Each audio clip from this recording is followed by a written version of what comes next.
Mr. Deputy Speaker, I rise in support of the budget. Sir, globalization has caused fundamental transformations in our economy and has necessitated certain paradigm shifts. Just as Singapore has welcomed firms from all over the world to partake in our economy, many of our firms have taken a leap of faith and ventured overseas. Through this, Singapore has become strongly embedded in the global economic order. Sir, globalization is not simply marked by the movement of goods and services. Ideas and paradigms are transported beyond borders. Economic growth driven by globalization has enriched our lives. We enjoy ever-improving technologies that we would have never dared to imagine. You can now have a face-to-face video conversation with someone residing overseas. This was unthinkable 20 years ago. Yet against the backdrop of these benefits, the need for sustainability is clear. The world's appetite for consumption far exceeds the rate at which resources can be replenished. So it is on this note that I wish to speak about how Singapore may position itself to become a sustainable global economic hub of tomorrow. I shall speak on three areas. First, the continuation of our economic prosperity through the uplifting of our SMEs. Second, the development of a sustainable built environment.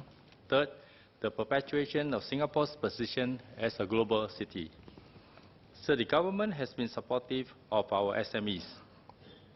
In the budget speech delivered by the Finance Minister, it is clear that many of our policies are aimed to help SMEs in expanding and thriving. However, I have received feedback of two issues faced by SMEs. First, their ability to compete effectively against large-scale enterprises due to being unable to match their economies of scale. Second, their abilities to attract and retain talent. So I believe that the first concern may be addressed through the nurturing of a culture which places more emphasis on the quality of goods and services as opposed to seeing price as the sole determining factor. SMEs have the distinct advantage of being more flexible and adaptable to the needs of customers. By encouraging them to find gaps in the market and providing the right goods and services to fill these gaps, our SMEs can find respite in competing against their larger counterparts while developing capabilities in these niche sectors. A case in point is a cider company known as Orchard Pig. Orchard Pig penetrated the UK cider market in 2007, a time when the market was highly saturated and dominated by large corporations. Orchard Pig provided a product which was more expensive but was more artisan, mischievous, and just generally fun. Orchard Pig's success led to a £6 million turnover in 2018. So I believe that with the right motivation, our entrepreneurs can find similar success.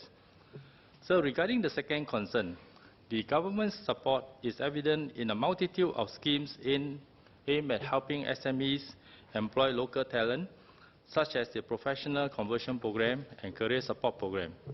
In addition, the initiatives such as SkillsFuture encourage Singaporeans to equip themselves with skills to cope with a changing economy. So I believe that the next step forward should involve effecting a change in mentality. There are industries which are rife with opportunities, yet these industries have negative stigmas attached to them, which has prevented employment of Singaporeans. So I believe that these perceptions can be changed. We can learn from Germany, which spares no effort in training its people for blue-collar jobs. In fact, they are so respected that a German political scientist has coined this phenomenon as, I quote, blue-collar aristocracy, unquote. This has allowed the German economy to thrive in terms of quality and has allowed them to compete in the global market on their own terms, not one of lowest cost, but of highest quality.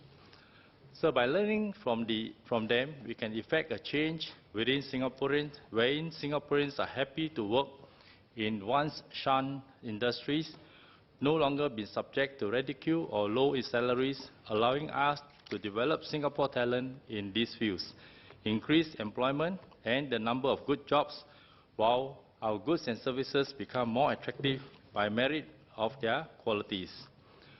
So in pursuit of economic success, we must not forget the need for sustainability. We have an obligation to meet our needs of today without compromising the ability of Singaporeans of tomorrow to meet theirs. One avenue that we can achieve sustainability in is the built environment. There are frameworks that assess the eco-friendliness of buildings, such as the BCA Green Mark scheme. I believe eco-friendliness can be promoted by introducing tax rebates for compliance with eco-friendly building standards, use of eco-friendly building materials, and efficient consumption of utilities. Other cities around the world have introduced policies to incentivize the creation of sustainable built environments. So Mexico City has introduced tax reductions, discount to utility bills, greater access to financing, and expedited permitting procedures when green building standards are met. Interested participants are subjected to third-party independent audits. They then execute the recommendations outlined in the audit report. Upon the implementation of these recommendations, a sustainable building certificate of varying levels of achievements is issued, and successful participants become eligible for the aforementioned benefits and can obtain up to a 20% reduction in property taxes. The results are impressive. 7 years since its inception, 40 buildings certified under this scheme contributed to reduced electricity consumption of 20.1 million kilowatt and reduced CO2 emissions of 66,120 tons. So I wish to declare my interest as a board member and vice chairman of the Singapore Environment Council, or SEC, which is a non-government, non-profit organization. I urge the government to adopt the SEC's green labelling scheme and engage independent third-party auditors to assess the BCA's Green Mark building certification. The SEC's green labelling scheme is internationally recognized under ISO 17065 and ISO 14024 for certifying products which meet stringent environmental standards and is accepted in 43 countries. So, to promote a sustainable built environment, all stakeholders must adopt a common set of standards pertaining to sustainable development. This can be further reinforced by introducing pro-sustainability legislation.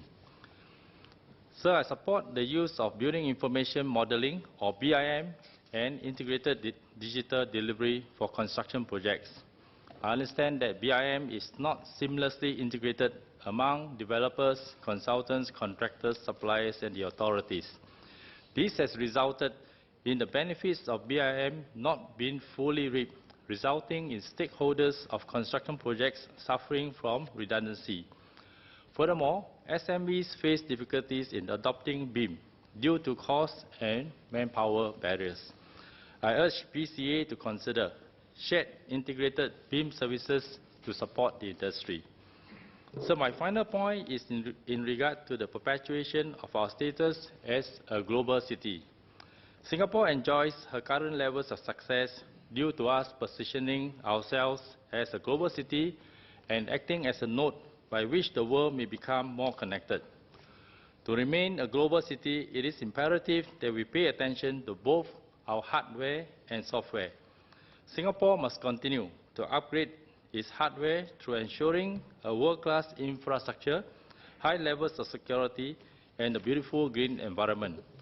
Concurrently, we must ensure that our software, our people become international so as to be the means by which we reach out to the world and vice versa.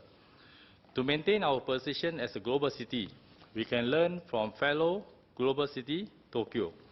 The Tokyo government formulated a plan in 2014 with the explicit aim of making Tokyo the world's best city, known as the Tokyo Vision. One of their strategies involves the use of the Olympics as the platform by which Tokyo may become world-renowned for arts and culture, which in turn set Tokyo on a path to becoming a world-leading cultural city. They intend to use the entire city as a stage showcasing Japanese culture. So part of being a global city involves having a developed cultural scene ready to be exported to the world. The recent Chingay parade is testament to our cultural strength and legacy. We have a rich culture that can and should be showcased to the world.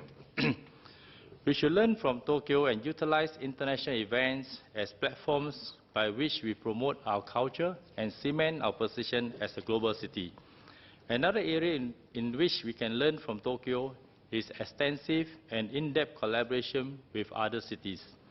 As part of the Tokyo vision, the Tokyo government will develop relations with 30 foreign cities. So Singapore is unique in that it is a city-state. This has resulted in the blurring of lines between federal and city governance. We have strong ties with other federal governments and learn and share much with them. We should also expand our networks with city and municipal governments so that our 3P sectors can learn and share their respective experiences. So I would like to reiterate my call to the House to support Singapore in transforming into a sustainable global economic hub of tomorrow. Thank you.